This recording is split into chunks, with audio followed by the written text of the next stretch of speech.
Hey everyone, welcome in. Betsperts Golf. Ryan Noonan here for our first look at the 2026 Travelers Championship. Another no-cut signature event coming off of the 2026 U.S. Open. Probably, and let me know in the comment section what you guys think. Probably one of the strangest weekend vibes, really for any tournament, probably. Definitely for a major championship for a multitude of reasons. We could unpack a little bit. Would love, again, your thoughts in the chat. Make sure you subscribe.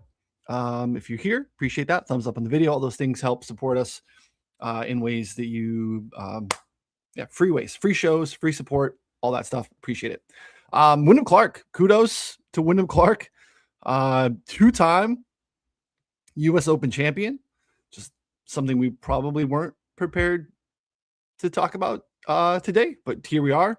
And, much deserved, not super surprising in the sense that like the lead-in form was pretty outstanding. He's been playing great golf. We'll click into this, show some stuff here and start to look at some stuff. It was so bizarre for so many reasons. Let's take a look here.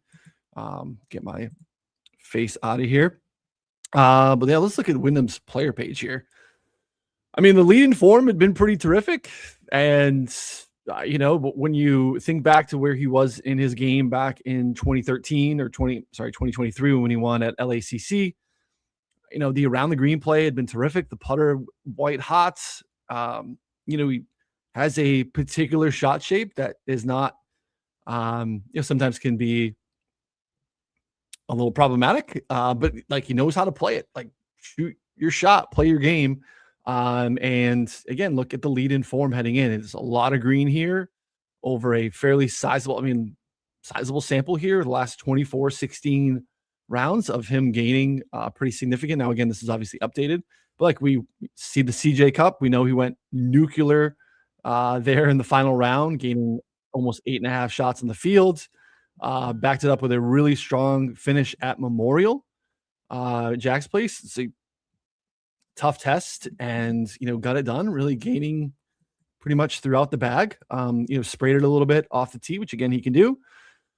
RBC Canadian Open was very much in the mix. Just kind of a lull on the final round. Yeah, just didn't really pull away. It was very much in the mix there heading into it. But the lead-in form here with, going back, didn't play well at the PGA Championship, but even here, the Masters, RBC Heritage, there's some good golf going on for Wyndham leading into last week. And yeah, he got into the early wave or I guess the beneficial wave, and it was the opposite of what the consensus was. So like from a DFS standpoint, just be careful with waves. I think you need to continue to balance that. Like, there's definitely going to be some signal at times where the weather gets really clearly one way, and there was a wave advantage, but again, it kind of flew in the face of what the prevailing thoughts were heading into the week. And he got into the easy wave and took advantage of it and ran away and hit a little bit and held on. And this is just where it got really weird. First of all, the late Saturday tee times were strange on the surface. It made for a very interesting late Saturday where it was almost like a ghost town and was very bizarre. And because it was also, Wyndham had kind of pulled away. So in a way, it was a little bit boring. Like, we don't want this. We want some theater, and fewer people are there. And he's not naturally a guy that a lot of people root for. It became like this really weird, bizarre situation like that. 3-wood on 16 where he stuffed it like a tap in for eagle. Like that was just, you're going to hear more applause on the first tee on Cromwell for the Travelers this week than you would have heard for that on a Saturday at the US Open. This is very, very bizarre. And like, we've had a lot of like relitigation of this in the last 24 hours or so with the Wyndham stuff. And I think it's just a very fascinating social dynamic of what's kind of occurred here. And it makes me think there's a really interesting quote that I heard recently from Trevor Noah, who used to do the Daily Show and now does his own thing with the podcast. And he was talking about online bullying, basically. And basically, like Wyndham has got online bullied in a way that he probably doesn't even know, and showed up in a public way this weekend, like outwardly, so not just online, but obviously with the crowds in New York.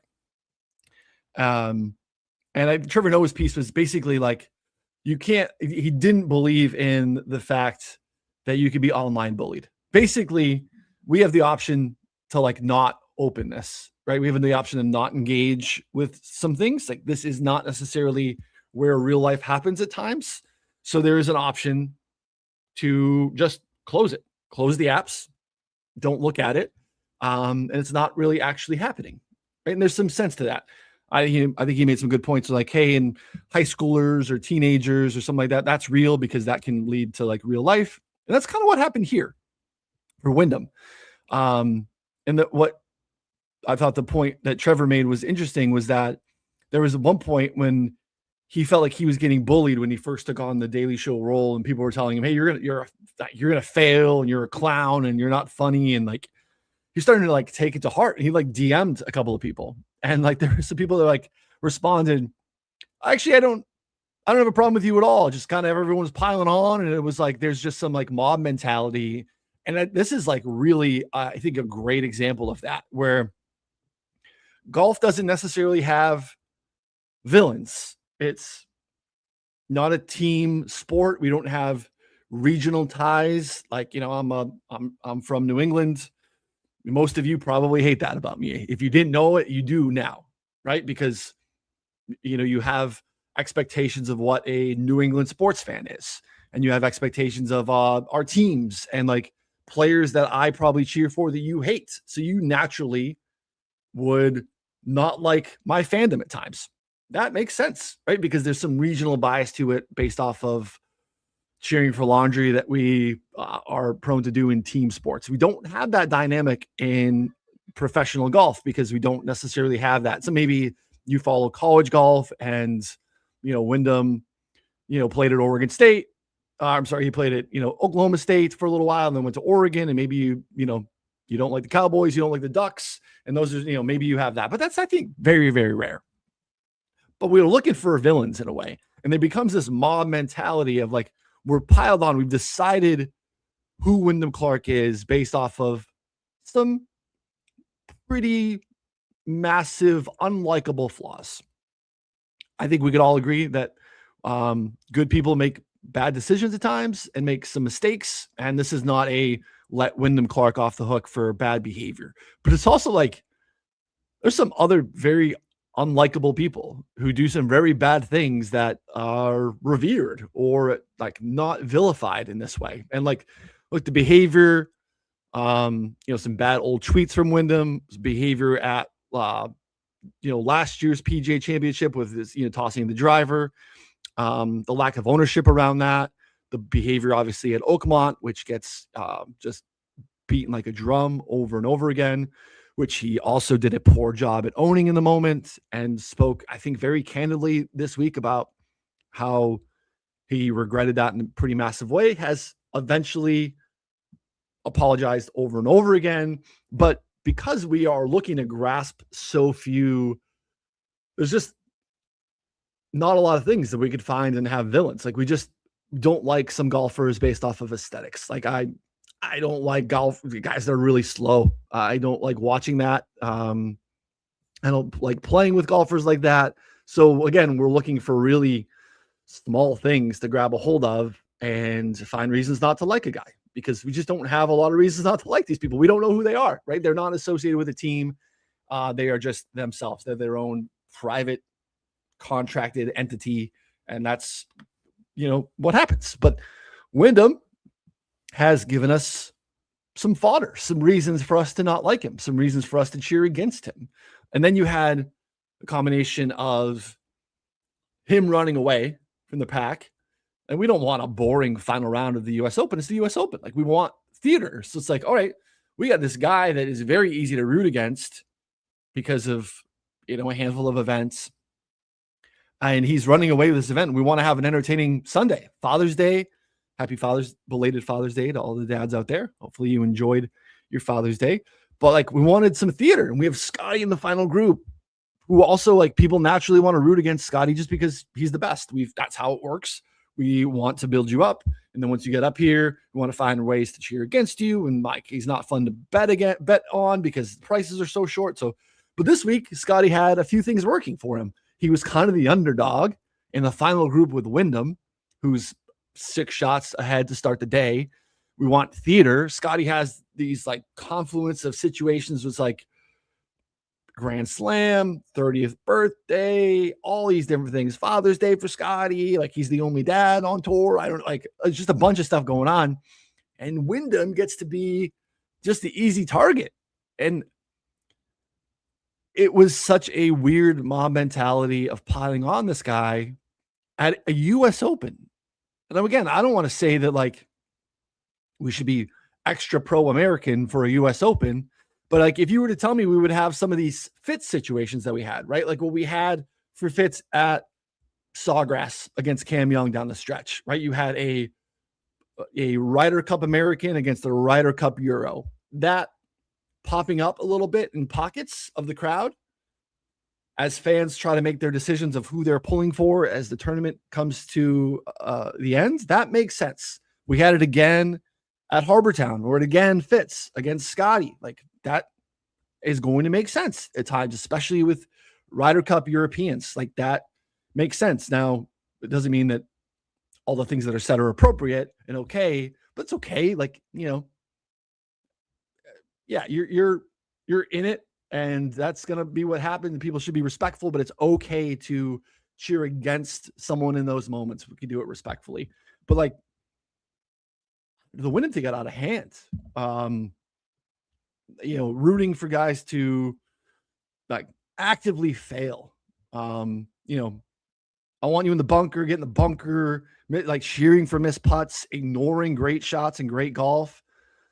Was just a bridge too far. And, you know, bad behavior made Wyndham a sympathetic figure down the stretch, which is a full circle over the weekend, where it's just like, we don't want Wyndham, anybody but Wyndham, into this situation where it's like, what are we doing out here? And he became a little bit too much. And again, I am not letting Wyndham off the hook for bad behavior, but I also think it's okay to acknowledge that there's other bad behavior at times, poor sports, you know, it just mob mentality piling on, and it was really uncomfortable to watch. So it was a weird flow of this guy that has been kind of vilified again for things he's done that deserves that at times, versus just kind of an overreaction. Like, this guy's playing some really great golf, holding insane par savers over and over again. And that's, I came in last week saying, like, if you rewatch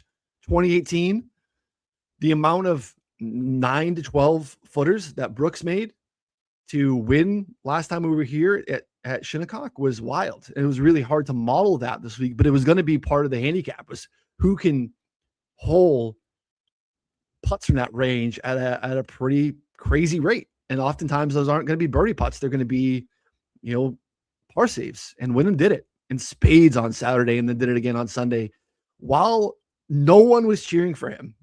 And I think I don't know if he was like protecting himself in a way, or if he's just kind of framed it solely around the Oakmont thing, or he kind of seemed to frame it a little bit about like, hey, Scotty was really easy to root for this week, and I understand why people wanted him to get the Grand Slam, and it's his birthday. But I think it would have been anyone. I think it would have been, you know, Thigala's in that final group with Wyndham.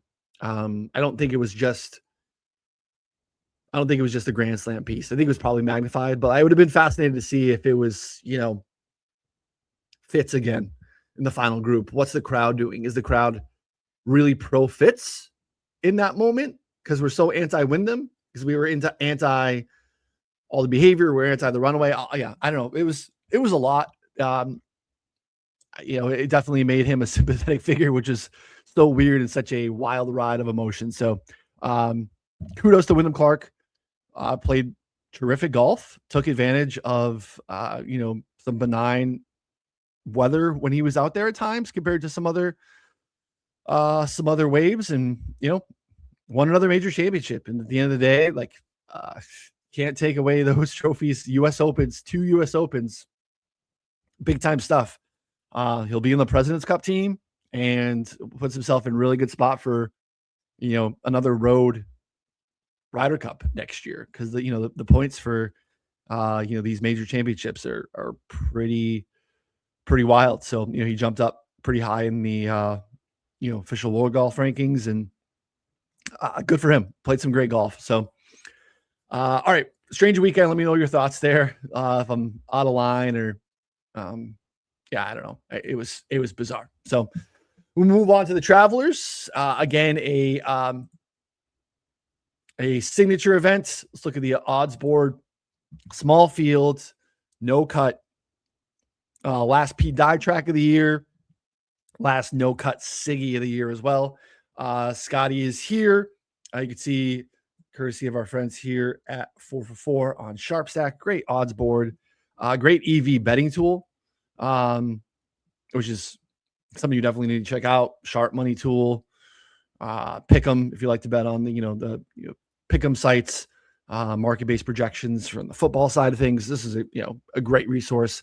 Let me know if you have any questions or interest in this. We can definitely get you some coupon codes. Try it out for free, or try it out for super cheap for like $1 for a week. Just hit me up. This is an awesome tool. I'm using their odds board right now to show you the Travelers. Scotty's in the field. Novik has the best price out to about $450. Xander basically got everyone except Rory for now. We'll see if there's any. See if there's any other guys electing to opt out here. Xander, Tommy, Cam Young, all right around 20, depending if you shop it around. Ludwig's here at 22 on FanDuel. Sam Burns, 22. Matty Fitz, 22. Wyndham's here, right around there too, out to 25 on Rivers. Morikawa, JT, Mav, Siwoo, Cantlay, all short of 40.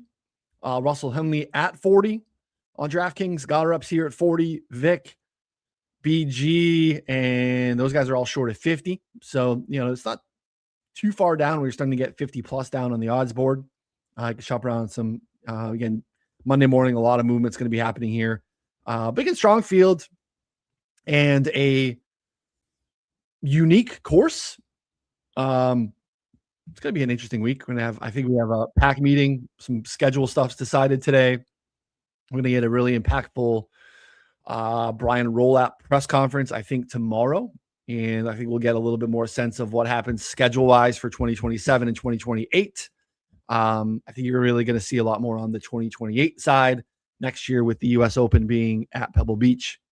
It's going to be hard to lock in anything in particular for 2027 that looks drastically different. But I think you'll see some stuff that's different for 2028 in terms of this track A, track B stuff. So if you're into golf news in general, I think Tuesday is going to be a pretty impactful day on some of that. So a lot of reporting there to be had. But if we look here and go into our tournament cheat sheet at Betsperts Golf, this is, again, one of the tools that we have on site. If you don't want to get into all the rabbit hole modeling and stuff, you just kind of want high level rolling form, course history, recent form stuff, you can come into the cheat sheet and get a look at the Travelers field. You can mess around with some of the time frame stuff, some of the features that we have in the rabbit hole, but you can do this here just on the cheat sheet as well. So, who's playing the best in their rolling form over the last 6 months. It is a place that I think has some decent course history. And we look at that here as well. If you just want to see recent form in this field, obviously kind of leads into the Wyndham form. We can see Sam Burns is playing really good golf. Scotty, Poston, another great showing for JT Poston, which caught me off guard for sure last week.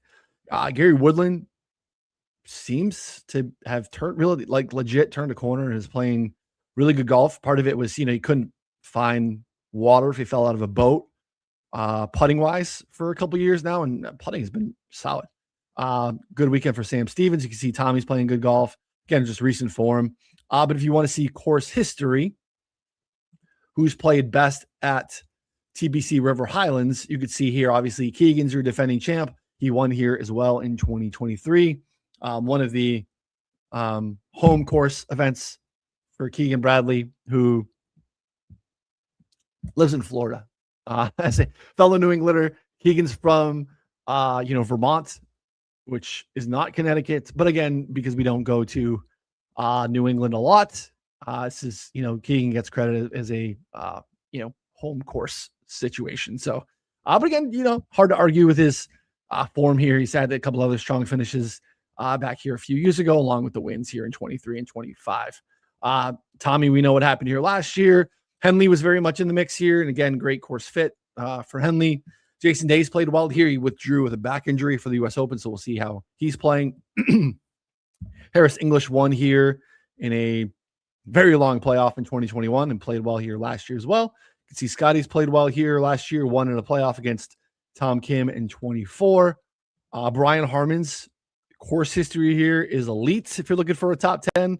Hasn't got over the line to win, but played some pretty good golf last week as well. JT's played really well here. Harry Hall last year with the T9. So you can see a nice finish, stream of finishes for Patrick Cantlay here as well. So this tool will give you just a look at course history. Some other ways to look at it as well in the rabbit hole, which we'll do. But let's look at some of the course metrics here at TPC River Highlands. Another tool here is our course stats page. For me, again, if you're new to Betsperts Golf, you're looking to model or you're looking to start to handicap the week, I think if you were really to only do one thing on Betsperts Golf, I would use the course stats page to get an understanding of how the course plays, how it's played in the past, how golfers attack the course, and then you can obviously get history, strokes gained history, and all this stuff on here as well. So it's a short par 70, very short par 70, under 6,900 from the tips. It's a very short golf course. I believe like second or third shortest on tour from a, par to yards standpoint. Again, we are up in Cromwell, Connecticut. It is a Pete Dye course. We have a lot of Pete Dye courses on tour, and they have a lot of commonalities tied through in terms of less than driver heavy, a lot of strange sight lines off the tee, like basically wanting you to play towards the safe side off the tee is actually the worst side in terms of angles on your approach. A lot of unique stuff like that. And, I do think it's a spot to look at comp courses this week, along with course history. We'll do some of that here. You can see the bent POA mix. You can see less than driver off the tee. Small greens, they will, have the rough grown out. There is a decent missed fairway penalty, which is why you've seen some of the shorter, accurate guys fare fairly well here. Greens and reg, average is a difficult spot to gain around the green. Scrambling, rough, short grass, all of it's difficult. Small greens, so you got, easy 3 putts. It's a spot where, again, course history, corollary course stuff, I think works, but it's really just like a form spot, because I think you've seen all sorts of types of golfers come here and win or show well. Hey, it's not a particularly easy place, even though it's short. Depending on the weather, depending on the wind, we've seen, some different scoring stuff. So it's not a great, I think it's just, for me, it's a form spot more than anything. Form is kind of tough to capture when we're coming off of a U.S. Open, because U.S. Opens obviously are set up to play very difficult. So if someone had really strong lead-in form, didn't particularly play well last week in Shinnecock, I'm not necessarily holding that against them. If you did, and I'm okay with a lead-in form, I'm willing to adjust, right? So there's some a dynamic at play that I think you need to kind of look at. Corollary courses, you got a lot of other Pete Dye courses, Harbortown and Sawgrass, Pete Dye, Pebble, shorter, small greens, Innisbrook, the Copperhead Resort. There's a decent amount of water in play there, which we have here as well.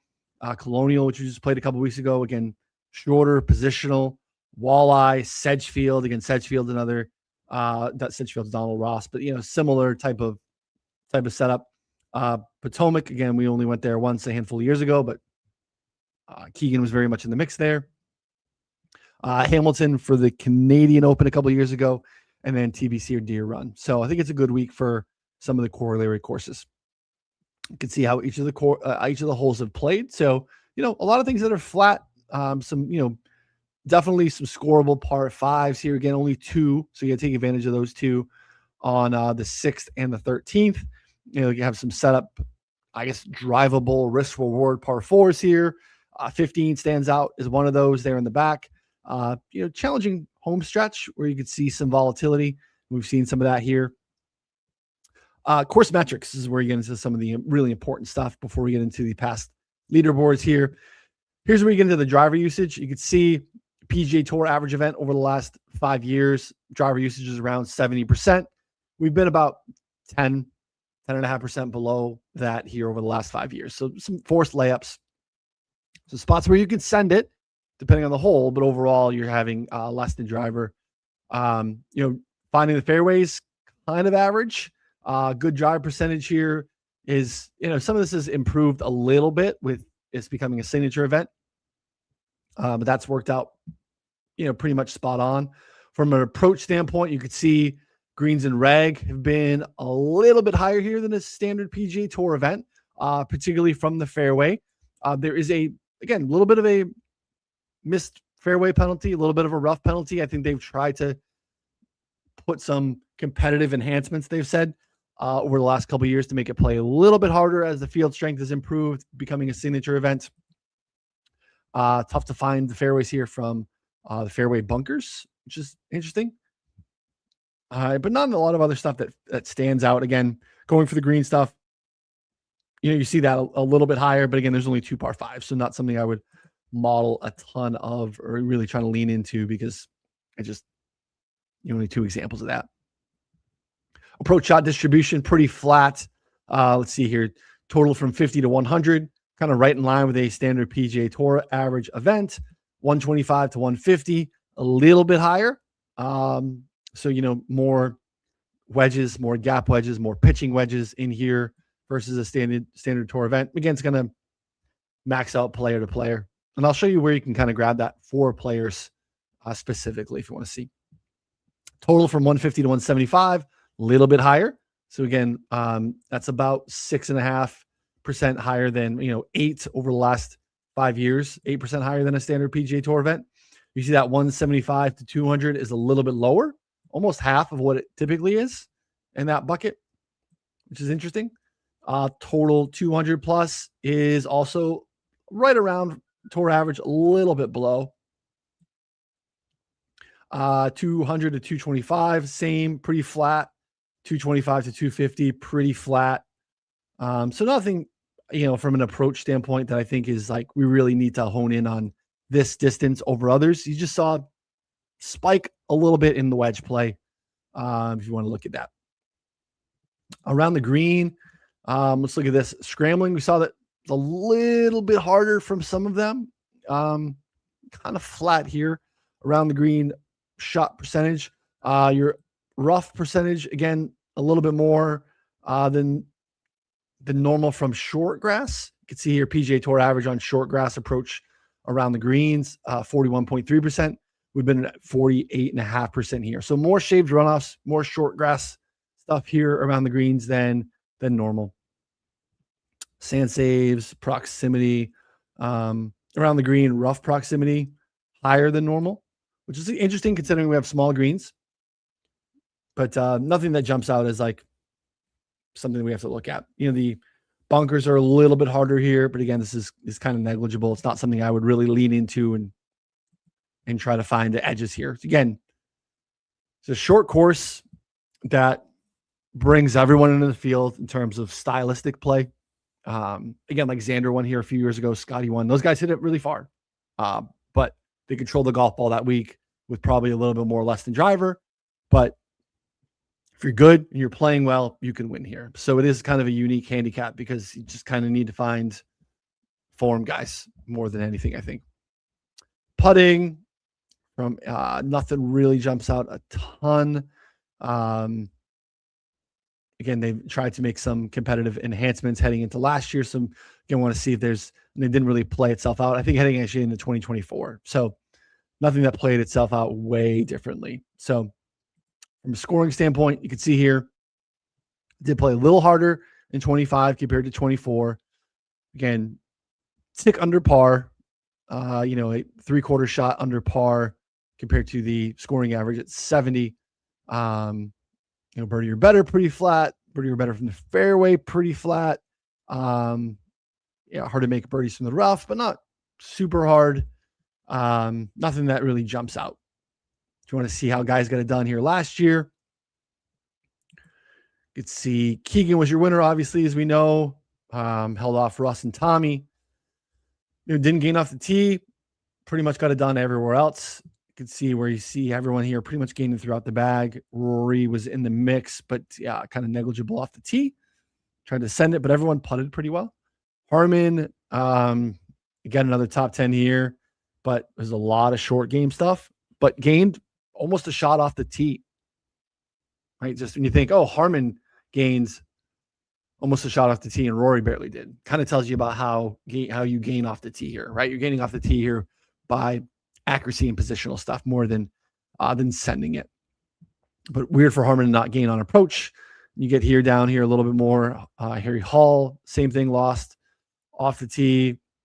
Short game crushed Lucas Glover, but everything else, tee to green, ball striking, he was immaculate. Looks like he gained more than anyone else ball striking on the week, which is interesting.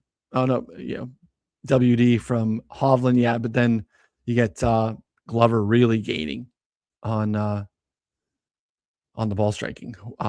This is where we got into the Woodland couldn't putt. Siwoo, full ejection with the putter here. That was not great. Ball striking here. You can get it done. So again, you can get it even in here. The data tells you it's anyway. You can get it done anyway. Just show up and play well. Let's see what Tyler's got for me. The corrupt golf media won't speak on how 150-1 Mac Meisner has excellent course comp history here. That's true. Big media always trying to keep the little guy down. The Mac Meisner is that. So let's get into some of the other ways we can look at success, comp course success, course history success here at Travelers. If you want to just look specifically at TPC River Highlands, you can go in the course section here and you can just put in TPC River Highlands, not River. You just want to see who's played well here. Let's look at that. I want it. It's lagging because I got too many things. Oh, I don't want Nirashino. Let's apply River Highlands. Let's look at, say, the last 5 years. I'm not going to get any records for the last 6 months because we have not played here in 6 months. You could see specifically, this is where you get some of the course history stuff. So Brian Harmon has gained, again, through 20 rounds, on average, 2.23 strokes on the field at TPC River Highlands over the last 5 years. Scotty's played well here as well. Justin Thomas has played it here as well. And then Cantlay. We saw kind of those guys separate. We know Keegan, a 2-time winner in this sample, kind of holds that top tier. Drop down a little bit to Xander, who won here. Corey Connors, Tommy Fleetwood, Russell Henley, Victor Hovland, Hideki, Aaron Rye have all gained, on average, at least a stroke to the field at this venue over the last 5 years. Pretty good. If you want to also look at load comp courses. So we look at comp courses. Let's back out a little bit. I'm going to look at 3 years, but I'm also going to add River Highlands. So I want to look at both the comp courses that we talked about earlier and TPC River Highlands. So course history and comp courses, who's played the best last 3 years at these venues. So you can see Scotty really separates. No surprise. 52 rounds. He's gained 2.5 strokes per round on the field at these comp courses. And let's see, he's played some really good golf at Pebble. Scotty's not going to Walleye. We know we got some Sawgrass wins in there. We got some Harbortown wins. We got some Colonial. Copperhead doesn't go to Deer Run. He's not going to Sedgefield. There's no Scotty in there. Hamilton, but River Highlands. So you could see good golf, including wins for Scotty. Not super surprising. Russell Henley as well. Again, Walleye, Sedgefield, some good Harbortown, Sawgrass, Pebble, good Russell Henley venues. Ludwig, that's pretty solid. Tommy, Cantlay, JT, Morikawa, Xander, Sepp, Mac Meisner. So this is what Ty is talking about here with Mac Meisner with some nice 54 round sample of some great comp course work. Matt Fitz, Brian Harman. It's a ding back, but again, big sample of pretty good golf at some of these venues. Wyndham, Decky, and that's kind of the stretch of guys getting at least a shot. So let's look at the guys that have played poorly here. Not a big sample for our Christoph Wrighton, 8 rounds, Ben James, 4 rounds, so 1 event. Johnny Vegas, sizable sample of struggling. Brian Campbell, Jackson Suber, Tony Finau, big sample of struggling. Echeverria, Danny Berger, Sam Stevens, Sneds, Knapp, Vigala. So again, pretty solid sample of these guys who've not played well in these comp courses. Again, you want to look at this yourself. You can say, hey, 3 years I don't like. It's too long. Fair. But again, you're to get a decent amount of rounds played on these comp courses. Not everyone goes to all these courses. So just, for the sake of it, that's why you need to get in here and build it yourself. You think that I'm doing it poorly or you don't like the way that I'm doing it. Totally fair. You might be right. But if you want to do this yourself, get in here. Take advantage. It's here for you. Let's reset. I want to show you where, if you want to look at back to where I was talking about some of the approach distribution stuff and how guys have played here. If you go into TPC River Highlands, if you want to look and see how guys have done here specifically, like you don't have to just look at the strokes gain stuff. If you want to see in particular, like where guys are playing their approach shots from, we're on strokes gains. You can look at any of the other views through any of the other filtering options, which we'll do some of that in a minute. But if you want to see approach scoring ops at this course, you can see how frequently someone is taking shots from that bucket. So if you want to see, we saw kind of a decent amount of 100 to 150, a little bit above tour average here. So this is, you can look at this just for, any course rolling recent form. But if you want to see how guys have done specifically, like if you look here, Brian Harman over the last 20 rounds has taken 136 approach shots from the 100 to 150 range. That's 100 more than he's taken from inside 100 yards and about double of what he's taken from that 150 to 175 range. And, 3.5, 4x what he's taken from the 175 to 200 range. So this has been a really important range for Brian Harman in particular, based off he's played really well. These scoring opportunities, he's given himself, birdie looks here. You want to see specifically what the number is. You can go into average. Brian Harman's left 39% of his approach shots from 100 to 150 over the last 5 years inside 15 feet. It's pretty good, right? Converting them is a different thing, but we need opportunities. You can see it's going to be different for, longer hitters. There's a decent amount comparatively for Brian Harman. He's got more 200-yard plus approach shots than he does, 150 to 175 or definitely the wedges. So that's another important distance for a lot of guys in the field this week. Alex Smalley has had a lot of them, and he's done pretty well with those. Same thing. Here's Lucas Glover. He's done pretty well with those.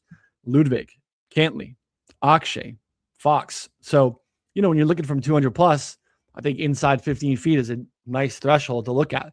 We don't necessarily expect guys to throw darts inside 5 feet from 200 yards out, right? So, as you progress down here, I think the further we should be looking. So if you wanted to say, hey, up here, I want to see who's throwing some darts at maybe a higher rate, who's giving himself some real scoring opportunities inside maybe 5 and 10 feet from these wedge looks. That's here for you as well. So you can check that out. All right, let's look at some of the high level stuff this week. Again, when we look at scoring here, you go back to the core stats page. this can guide some of the filtering that we should be doing. So the scoring conditions would be average. We saw it was, again, last year about 0.75 strokes under par that it played. So, fairly average. But if you want to look at anything here, let's look at who's played well on short golf courses. We looked at comp courses. Sorry. Go into the filter by condition section, and we can look at this. Actually technically classifies as very short, but if we want a decent sample, let's look at very short, short, and average in 2026. So we take out anything long and very long from our data set. Let's see who's played well in 2026. Just grabbing the last 6 months. I'm just going to turn 2026 on, increase our sample, maybe a little bit. Who's been the best? And again, decent sample of rounds. Scotty, Fitz, Ludwig, Bridgman, Siwoo, Xander, Hideki, Cam Young, Jake Knapp, Colin Morikawa, Russell Henley, Akshay, Minwoo, Goddard. These guys are all gaining at least 1.3 shots total this year on short to average golf courses, right? So I think that's important. We kind of want to, the playability is going to be very different than a long golf course, because you're going to have basically fewer long approach shots. You're going to have, fewer long drives. You're going to have fewer, less driver usage. We're kind of getting that in this mix here. So who's played the best tee to green in these samples? Again, we'll pull putting out of it. Fitz, Scotty, Siwoo, Ludwig, kind of the top tier there. Some of the similar names. Spawn pops in here. See, Adam Scott kind of pops in here, where we kind of pull out the putting. We do the same thing. Maybe we go back in here when we look at who's played well in strong fields. So again, we have no cut event, strong fields. You can look at no cut. You can look at signature events. You want to look at majors. You can go and grab all that here too. But I think if we want to look at who's played well, maybe look at some ball striking on less than driver. So let's look at less than driver courses here in the last year or last 2026 to see what we got here. Not a lot of rounds for the last 6 months, less than driver. Let's back out a little bit. We'll go last calendar year. See if we get a decent sample. 10 plus rounds for most of these guys. Let's take a look at what the actual number is. And then I want to look at ball striking less than driver. See again, Scotty and Fitz. There's Harmon, less than driver. Siwoo got her up. Again, Mac Meisner, less than driver. There's Ludwig, Woodland, less than driver. Again, these guys, plus distance guys, can still really, I don't say separate, but they're still very much in play with less than driver. Their distance edge comes into play in a different way, right? It comes into play with the loftiness on their approach shot versus their ability to gain with distance off the tee. Distance always matters. It's always an advantage to a degree. So there's some common names. Again, if you pull out putting, here's Ryan Gerard. If we just search by total, it's not helping him very much. Ball striking, though, he's gaining more than a shot ball striking. Again, putter, brutal. Around the green, often brutal too. And he had a weird flip week at the U.S. Open. He didn't gain on approach, where he's been awesome all year, and he gained around the green, where he's been awful most of the year. So kind of a weird week for Gerard. But again, this is another way for you to look at it. I think is important this week. Looking at some less than driver stuff. What are some other metrics that I think we should look at before we wrap? You can look at, again, easy scoring. Again, seen it play more to the easier side. Again, it's classified as average, but I'd rather look at average, easy, very easy than average, hard, very hard, would be how I would classify it here. There is, I think, a missed fairway penalty, which we saw again with the rough. You can see here, missed fairway penalty is high. So if you want to look at mixed off the tee, less than driver off the tee, in kind of combination with missed fairway penalty being high, I think that's a pretty decent look. Same thing if you want to look at like good drive percentage through that lens, I think is important too. I think that's a little bit of signal. Approach play on short courses, if you want to look at some of the approach bucket stuff that we looked at, I think would be pretty impactful.